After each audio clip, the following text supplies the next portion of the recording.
The story of Jeffrey Lionel Dahmer begins in Milwaukee, Wisconsin, but the darkness within him started to form much earlier, during his childhood.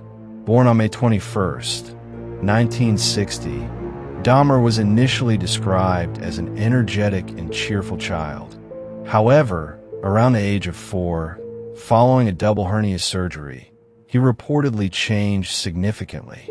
He became more withdrawn, and his interests began to veer into the bizarre. From a young age, Dahmer developed a fascination with death, bones, and taxidermy. He collected roadkill, meticulously studying how to clean and preserve animal skeletons. He would soak insects and small animal skulls in jars of formaldehyde, and sometimes impaled animal heads on sticks or hung carcasses from trees in his backyard. His teenage years became even more isolated. Alcoholism became a significant problem, and as he entered adolescence, disturbing sexual fantasies, including necrophilia, sexual attraction to corpses, and cannibalism, began to fester in his mind. The divorce of his parents further fractured his already tumultuous teenage life, pushing him deeper into isolation and increasingly dark thoughts. Dahmer's first murder occurred in June 1978, just 3 weeks after he graduated from high school. He lured 18-year-old Stephen Hicks, a hitchhiker, back to his parents' home in Ohio. After drinking beer and talking, Hicks decided to leave, but Dahmer struck him on the head with a 10-pound dumbbell before strangling him to death. This was an act Dahmer had fantasized about for years. He then dismembered Hicks' body and buried the remains, only to later exhume them to dissolve the flesh with acid and crush the bones into powder, scattering the remains in the woods. Following this first murder, Dahmer seemingly entered a period of calm that lasted for nearly 9 full years. He joined the army, but was discharged due to severe alcoholism. He moved in with his grandmother in Milwaukee, Wisconsin, attempting to live a normal life. Yet, his dark obsessions remained dormant within him, and by the late 1980s, he began to hunt again. His targets were young men he met in gay bars or sex workers he lured back to his apartment or his grandmother's house. Dahmer's methods were gruesome. He would use charm or offer money or drugs to entice his victims back to his residence. Once the victim was incapacitated or vulnerable, he would commit severe sexual atrocities, including rape, torture, and attempts to create zombies by drilling holes into their skulls and injecting acid or boiling water into their brains. He would then kill his victims, often by strangulation, before proceeding with dismemberment, cannibalism, and the preservation of body parts as souvenirs. The desire for complete control over his victims, even after death, was a primary driving force behind his horrifying crimes.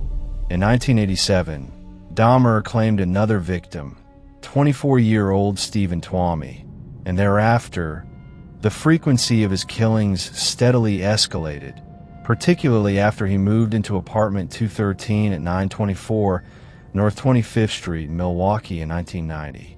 This apartment became the House of Horrors, where he carried out his continuous reign of terror. He stored human remains in his refrigerator, freezer, and large chemical drums.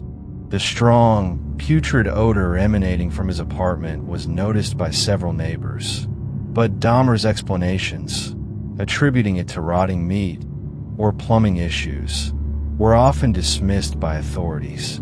One of the most shocking incidents, highlighting systemic failures, occurred in May 1991. Police were called to the scene where a 14-year-old boy, Conorak Synthesomphone, had escaped from Dahmer's apartment, naked and bleeding. The boy had been drugged by Dahmer, who was attempting to drill a hole in his skull. Neighbors tried to intervene, telling officers that Dahmer was deranged. However, due to misunderstanding and racial bias, the police tragically believed Dahmer's explanation that the boy was merely an intoxicated adult lover involved in a domestic dispute. They inexplicably returned Konarak to Dahmer, who promptly murdered him.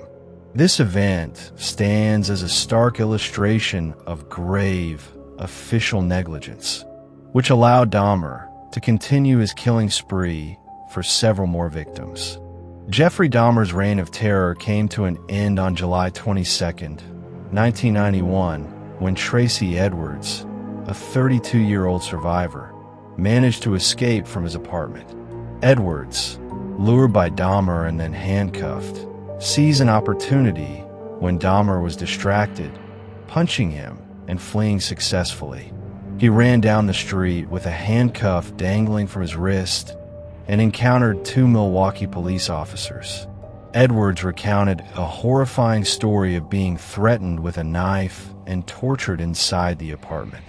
Despite initial skepticism, the officers decided to follow Edwards back to Dahmer's apartment. Upon entering, they were confronted with a scene far more disturbing than they could have imagined. The putrid odor was overwhelming, and on a nightstand, they found a series of gruesome Polaroid photographs depicting human remains in various stages of dismemberment. Realizing his secret was out, Dahmer attempted to flee but was apprehended by the officers. A subsequent thorough search of the apartment revealed the true house of horrors. The refrigerator and freezer were filled with severed heads and other human body parts. In a 57-gallon drum, several bodies were found dissolving in chemicals.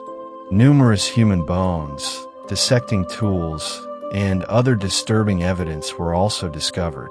Dahmer confessed in chilling detail to the murder of 17 victims over the previous 13 years, revealing the horrific specifics of his cannibalism, necrophilia, and attempts to create his personal zombies. Jeffrey Dahmer was found guilty of 15 counts of murder in Wisconsin in 1992 and sentenced to 15 consecutive life terms. He later received another life sentence for his first murder committed in Ohio. During his trial, the victims' families confronted Dahmer in court, their raw anger, grief, and pain broadcast to the world, making the case a global spectacle.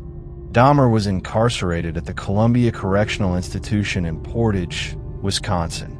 However, his life ended abruptly on November 28, 1994, when he was murdered by Christopher Scarver, a fellow inmate, who bludgeoned him to death with a metal barbell.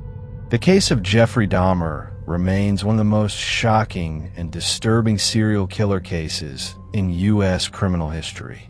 The sheer brutality of his actions, the systemic failures that allowed him to operate undetected for so long, and the dark nature of his motivations have left an indelible scar on the public consciousness.